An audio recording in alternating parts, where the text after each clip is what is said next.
आज कृष्ण जन्माष्टमी है। जब कृष्ण की बात की जाती है तो उनके बारे में कई गलतफहमियां सामने आती हैं। जब हम कृष्ण कहते हैं तो ज़्यादातर लोग बस मक्खन, लड़कियों और बांसुरी के बारे में सोचते हैं। हाँ, लेकिन हमें समझना चाहिए कि मक्खन में उनकी रुचि सिर्फ 6 या 8 साल की उम्र तक ही थी और लड़कियों का साथ सिर्फ 16 की उम्र तक था। 16 की उम्र में जब उनके गुरु सांदीपानी ने ये समझाया कि उनके जीवन का उद्देश्य क्या है, सबसे पहले उन्होंने वृंदावन छोड़ दिया और कभी वापस नहीं गए। कभी वापस नहीं गए, ना तो अपने रिश्तेदारों से मिलने, ना ही वहां के लड़के लड़कियों से मिलने। वहीं उसका अंत हो गया। 16 की उम्र में वो चले गए। जब वो जा रहे थे, आज जब हम कृष्ण कहते हैं तो हम राधे कृष्ण कहते हैं। राधे कृष्ण से पहले आती, क्योंकि उनका प्रेम, उनकी करीबी, उनकी प्रेम लीला ने इस उपमहाद्वीप की पूरी संस्कृति की कल्पना में इस तरह जगह पाई है कि हम कृष्ण राधे नहीं कहते, हम राधे कृष्ण कहते हैं। लेकिन 16 की उम्र में उन्होंने राधे को आखिरी बार देखा और फिर कभी नहीं देखा। और 16 की उम्र में जब वो जा रहे थे, वो बोले, मैं ये बांसुरी तुम्हारे लिए बजाता हूं, अब मैं जा रहा हूं और वापस नहीं आऊंगा। तो तुम्हें एक भेंट के रूप में, क्योंकि तुमसे इतना प्रेम है, मैं ये बांसुरी तुम्हें देता हूं और अब कभी बांसुरी नहीं बजाऊंगा। और उन्होंने नहीं बजाई। उसके बाद राधा ने बांसुरी बजाई। उन्होंने 16 की उम्र के बाद कभी नहीं बजाई। 16 से 21 की उम्र तक वो ब्रह्मचारी की तरह जिए। उन्होंने संन्यास ले लिया, ब्रह्मचारी की तरह जिए, जबरदस्त साधना की।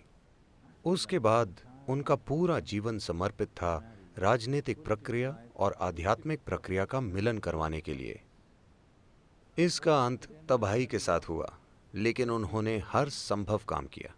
इन चीजों की कभी बात नहीं की जाती। उत्तरी भारत के मैदानों में उन्होंने 1000 से ज्यादा आश्रम बनवाए, क्योंकि वो आध्यात्मिक प्रक्रिया को अलग चीज नहीं बनाना चाहते थे। वो आध्यात्मिक प्रक्रिया को जीवन का हिस्सा बनाना चाहते थे। जैसे हम जीते हैं, जैसे हम ब्रश करते हैं, वैसे ही ध्यान करें। वो आध्यात्मिक प्रक्रिया को एक अलग तत्व की तरह नहीं, बल्कि जीवन की मुख्य धारा में लाना चाहते थे।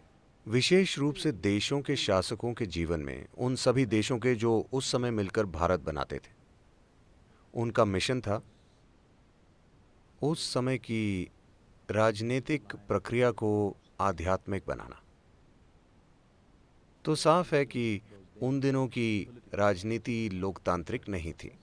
तो उन्होंने सोचा कि सबसे जरूरी चीज है, अगर शासकों तक अध्यात्म पहुंचे तो फायदा स्वाभाविक रूप से लोगों को मिलेगा।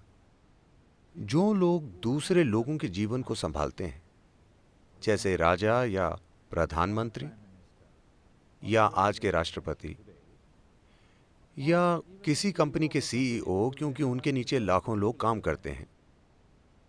जब आपके पास ऐसी जिम्मेदारी है तो हर विचार जो आप पैदा करते हैं, हर भावना जो आप पैदा करते हैं, हर काम जो आप करते हैं, वो लाखों लोगों की जिंदगी को प्रभावित करता है। जब आपके पास ऐसी जिम्मेदारी है तो ये बहुत महत्वपूर्ण है कि आप एक अच्छी स्थिति में हैं। आप क्या सोचते हैं, क्या महसूस करते हैं, वो एक ऐसे भीतरी स्थान से आना चाहिए जो लोगों की खुशहाली के लिए काम करे। अगर मैं एक सीमित नजरिए से जीवन को देखता हूं तो हर विचार जो मैं पैदा करता हूं, हर भावना जो मेरे अंदर है, उससे लोगों का जीवन बर्बाद होगा। वो काम जो मैं करता हूं और विशेष रूप से वो काम जो मैं नहीं करता, जो मुझे करने चाहिए, उनसे लोगों के जीवन में जबरदस्त नुकसान होगा, है ना? तो उन्होंने सिर्फ शासकों पर ध्यान दिया। वो चाहते थे कि उस समय के राजा आध्यात्मिक हो जाएं। दुर्भाग्य से इसका अंत तबाही के साथ हुआ, कुरुक्षेत्र की तबाही। एक भयंकर युद्ध जिसमें पुरुषों की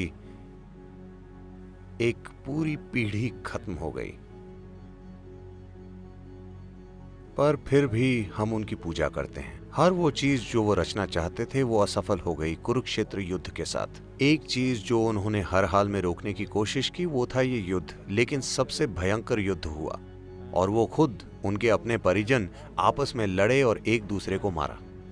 पर हम उन्हें भगवान कहते हैं क्योंकि इस सब के बीच वो आनंदित थे, वो अछूते थे। एक भयंकर सच्चाई, एक भयंकर नाटक से जो उनके आसपास हो रहा था, पर फिर भी अछूते। इसीलिए हम उन्हें भगवान कहते हैं। ये आप भी कर सकते हैं, है ना?